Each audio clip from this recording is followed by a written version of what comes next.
यहाँ बैठी क्या सोच रही हो सती?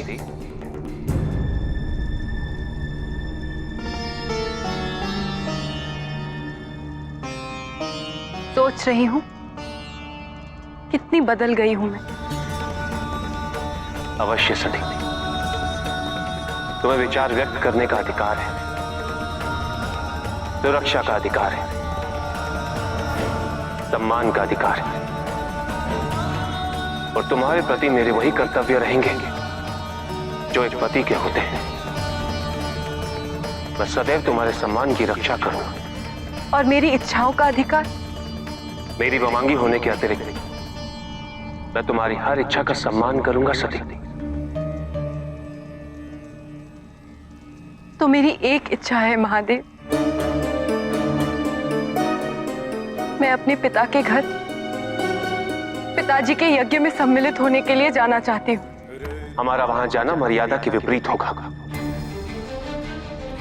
मेरा अपने पिता के घर जाना मर्यादा के विपरीत कैसे हो सकता है? तुम जिस समाज से आई हो, मैं उसकी मर्यादा की बात कर रहा हूं। विवाह के पश्चात पुत्री के लिए पिता का घर पराया हो जाता है।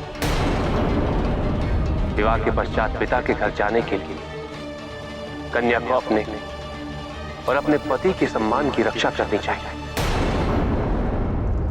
यदि प्रजापति दक्ष की दृष्टि में हम सम्मानित होते तो वो हमें अवश्य निमंत्रण भेजते सती, परंतु उन्होंने नहीं भेजा। उनकी दृष्टि में जो भी सम्मानित है सती, वो उनके साथ उनके यज्ञ की पूर्ति करेंगे। याद रहे सती, जो लोग बिना बुलाए दूसरों के घर पहुंच जाते हैं, उन्हें मृत्यु से भी अधिक कष्टदायक अपमान को सहना पड़ता है। किंतु तुम्हारे पति होने के नाते मैं तुम्हें ये पीड़ा नहीं उठाने दूंगा। कह दी ना अपने मन की बात, कर दिया ना पिताजी को पराया। पिता कभी पराये नहीं होते, किंतु आपने उन्हें कभी अपना समझा ही नहीं। आज आपने मुझे बहुत ठेस पहुंचाई है महादेव,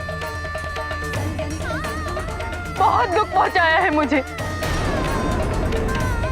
सती, मोह और क्रोध में सोची हुई बातें हमें सत्य तक नहीं पहुंचने देती। मेरी बात को शांति चित्त से समझने का प्रयास करो। वो सब मैं कुछ नहीं जानती। मैं केवल इतना जानती हूँ कि यदि आप मुझसे प्रेम करते हैं तो मेरे साथ उस यज्ञ में अवश्य चलेंगे, अन्यथा कह दीजिए कि आपको मुझसे प्रेम ही नहीं है। सती, कहिए कि आप मुझसे प्रेम नहीं करते। उसके पश्चात मैं आपसे कुछ नहीं कहूंगी, कुछ नहीं मांगूंगी मैं आपसे।